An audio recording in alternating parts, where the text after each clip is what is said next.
I never thought I'd be pouring my heart out on Reddit, but here I am. I'm Liam, 28M, and I've always been the responsible one in my family. Growing up, money was tight. My dad worked 2 jobs, as a mechanic during the day and a security guard at night. Mom picked up shifts at the local diner whenever she could. They did everything they could to keep food on the table and a roof over our heads.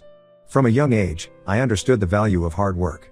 I started mowing lawns and shoveling snow for neighbors when I was just 12, always saving half of what I earned. By 16, I was working part-time at the local grocery store, stocking shelves and bagging groceries. It wasn't glamorous, but it taught me the value of $1. My sister, Mia, 25F, had a different experience. She's always been the golden child, 3 years younger than me but light years ahead in our parents' eyes. While I was expected to contribute to household expenses, Mia was encouraged to focus on her studies and extracurricular activities. Don't get me wrong, she's smart and talented, but the disparity in how we were treated was hard to ignore. I remember one particularly painful incident when I was 17. I'd been saving up for months to buy a used car. Nothing fancy, just something to get me to work and school. The day I was planning to make the purchase, Mom asked to borrow my savings for Mia's dance competition fees. It wasn't a request I could refuse. I watched my car dreams drive away while Mia twirled in an expensive costume. Despite the challenges, I managed to put myself through community college, studying business management while working full-time. It was exhausting, but I was determined to make something of myself.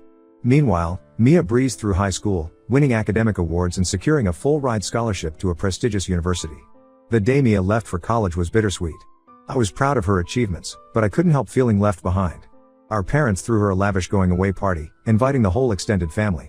I still remember Aunt Sarah's words, "Mia's going to change the world someday." And Liam? Well, he's a good boy.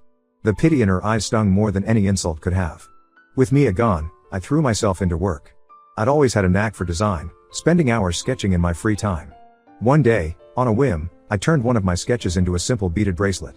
A coworker saw it and asked if I could make one for her. That was the spark that ignited my business.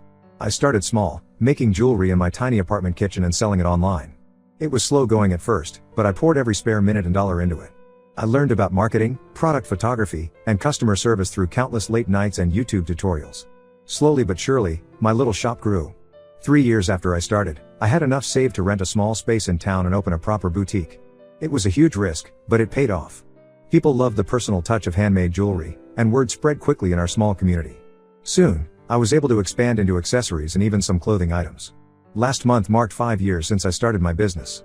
To celebrate, my parents suggested a big family gathering at my grandmother's house for her 80th birthday. It seemed like perfect timing. I was excited to share my success with everyone, especially those who had doubted me. The day of the party arrived, and I felt a mix of nervousness and pride as I drove to Grandma's. I brought some of my best pieces to show the family, including a special necklace I designed just for Grandma.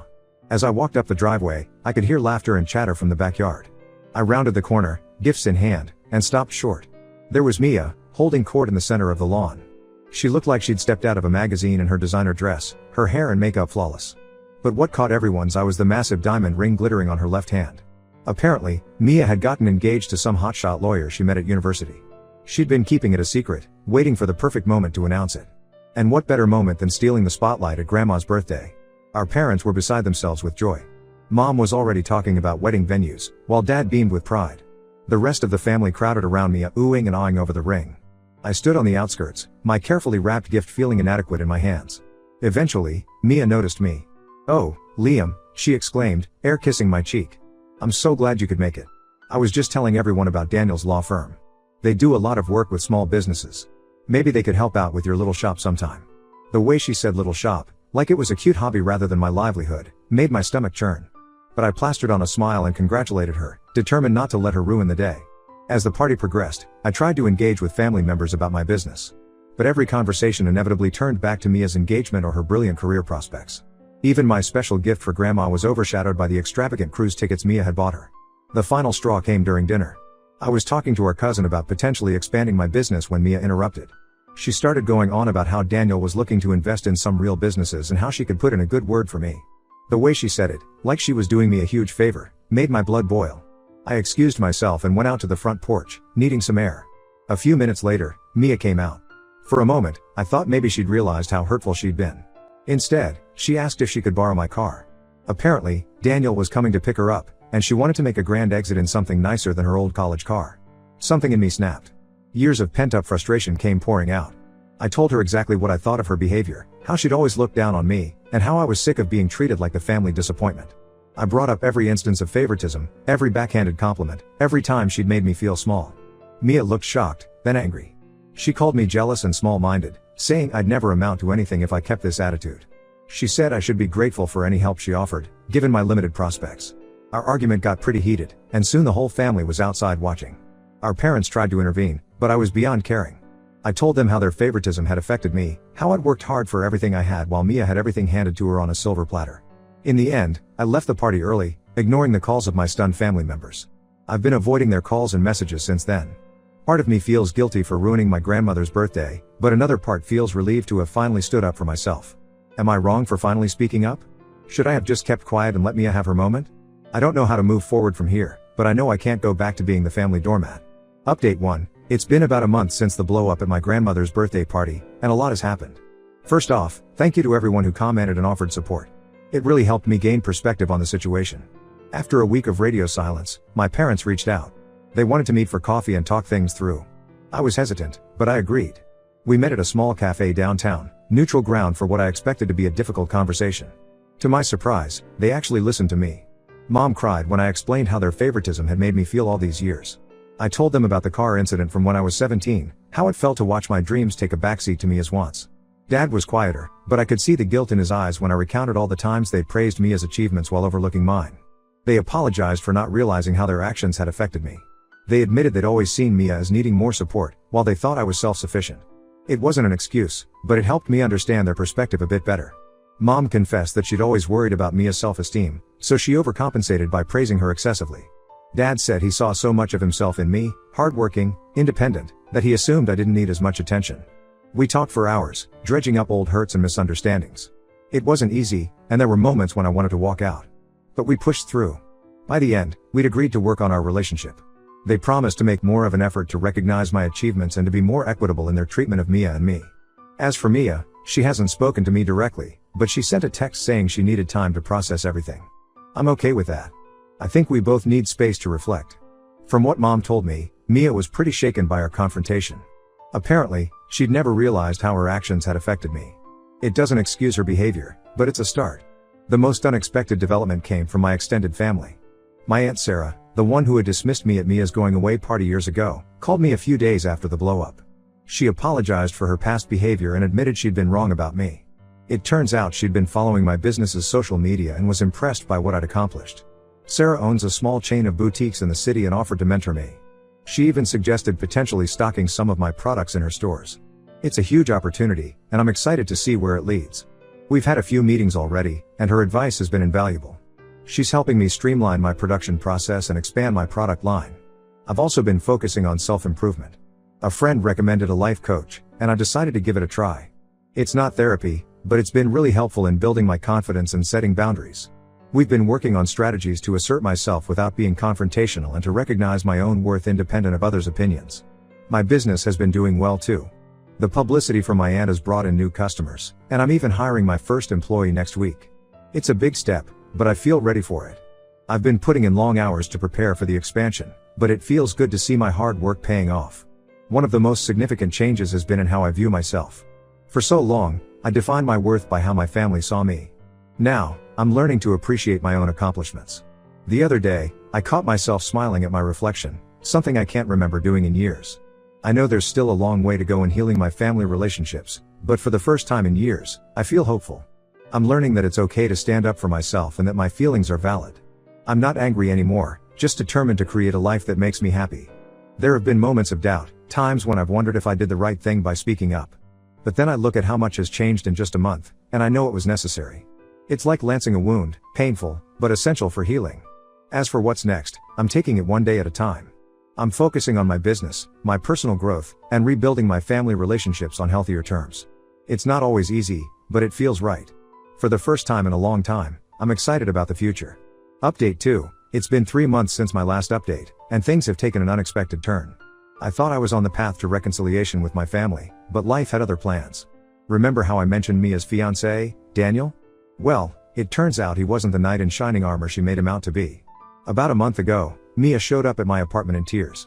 Her perfect relationship had imploded spectacularly. Apparently, Daniel had been using her to climb the social ladder. He came from old money but had been cut off by his family due to some shady business dealings. He saw Mia as his ticket back into high society. When he realized our family wasn't as well connected as he thought, he broke off the engagement and left Mia high and dry. To make matters worse, Mia had quit her job to plan their lavish wedding. She was suddenly unemployed, single, and completely lost. Despite our past issues, I couldn't turn her away. I let her crash on my couch while she figured things out. Living with Mia has been interesting. At first, she was a mess. She'd cry for hours, then get angry and lash out. I almost kicked her out several times, but something always stopped me. Maybe it was seeing her vulnerable for the first time, or maybe I just didn't want to stoop to her level. It brought back memories of when we were kids. Before the favoritism and competition took over, Mia and I were actually close. I remembered how we used to build blanket forts in the living room, how she'd come to me with scraped knees for me to bandage. Somewhere along the way, we'd lost that connection. Slowly, things started to change. Mia began to help out around the apartment. She took an interest in my business, even offering to model some of my jewelry for social media. We started talking, really talking, for the first time in years. One night, over a bottle of wine, Mia broke down and apologized for everything. She admitted she'd always been jealous of my independence and drive. Her put-downs were a way to make herself feel better about her own insecurities. It wasn't an excuse, but it was a start. She told me about the pressure she'd felt to live up to our parents' expectations, how she'd always felt like she was one misstep away from disappointing them. It made me see her in a new light. We'd both been damaged by our parents' behavior, just in different ways. As for our parents, they're trying. They call both of us equally now, and they've started therapy to work on their own issues. It's a slow process, but I can see they're making an effort. Last week, they came over for dinner, something that would have been unthinkable a few months ago. It was awkward at times, but it felt like a step in the right direction. My business continues to grow. The collaboration with my aunt has been a huge success, and I'm opening a second location next month. Mia's been helping out at the shop, and she's actually pretty good at it. She has an eye for display and customer service that complements my design skills. Mia's talking about going back to school for business management. She seems excited about the prospect of building something for herself, rather than trying to live up to others' expectations. It's strange to think that my little sister might end up working for me, but in a good way. I never thought I'd say this, but this whole mess might have been the best thing to happen to our family. We're not perfect, and we still have a long way to go, but for the first time, it feels like we're all on the same team. There are still moments of tension, old habits that die hard. But we're learning to communicate better, to address issues as they come up rather than letting them fester. It's not always easy, but it feels worthwhile. As I write this, Mia's in the other room, working on a business plan for her own accessory line. I can hear her muttering to herself as she crunches numbers. It makes me smile. For the first time in years, I feel like I have my sister back. Update 3, it's been 6 months since my last update, and I'm still amazed at how much has changed. Mia has been living with me this whole time, and I have to say, it's been good for both of us. Mia has really turned things around. She enrolled in a business management course at the local community college and has been applying herself like never before. It reminds me of when we were kids and she'd get so focused on a new hobby that she'd lose track of time. Only now, instead of friendship bracelets or skateboarding, it's financial projections and marketing strategies. She's also become an integral part of my business. Her social media skills have boosted our online presence, and sales have never been better. She has a knack for engaging with customers that I never quite mastered. The other day, I overheard her on the phone with a client, smoothly handling a complaint and turning it into a repeat customer. I couldn't help but feel proud. Our relationship has improved dramatically. We still bicker sometimes, we are siblings after all, but it's playful now, not malicious. We've been unpacking years of misunderstandings and hurt feelings. It's not always easy, but it's been incredibly healing. Last week, we stayed up late looking through old family photo albums. We laughed at our awkward school pictures and cringed at our fashion choices. But we also talked about the memories behind the photos, both good and bad. It felt like we were rediscovering our shared history, but this time without the competition and resentment. Our parents have made progress too.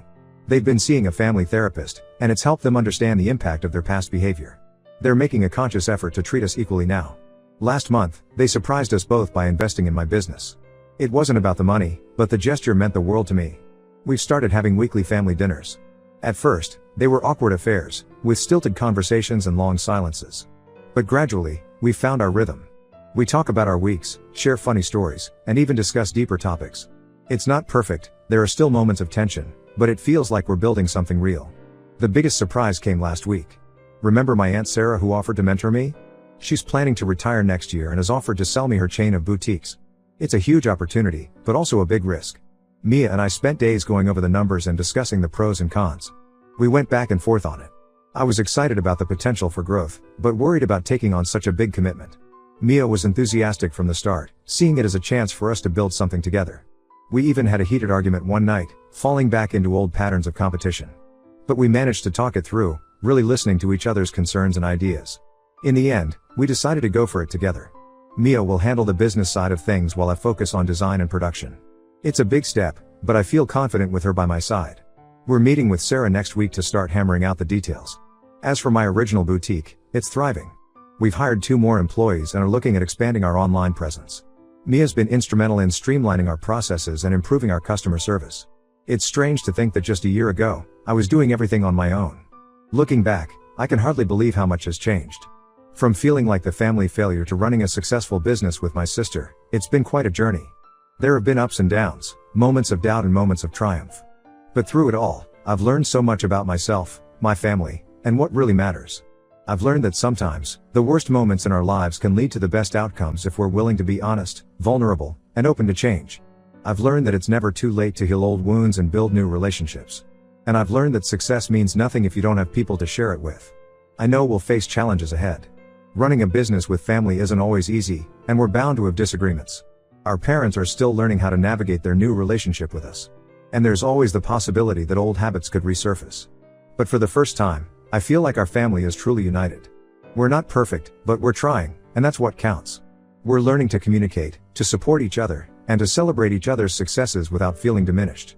As I sit here writing this, I can hear Mia in the kitchen, humming as she makes dinner. Another new development. Turns out she's a pretty good cook when she puts her mind to it.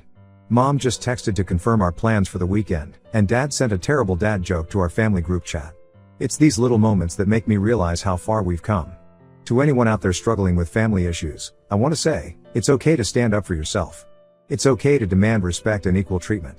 And it's okay if the path to healing isn't smooth. What matters is that you keep trying, keep communicating, and keep believing in the possibility of change. Thank you all for following my journey. Your support and advice have meant more than you know. Here's to new beginnings and the families we choose to build, whether they're the ones we're born into or the ones we create along the way.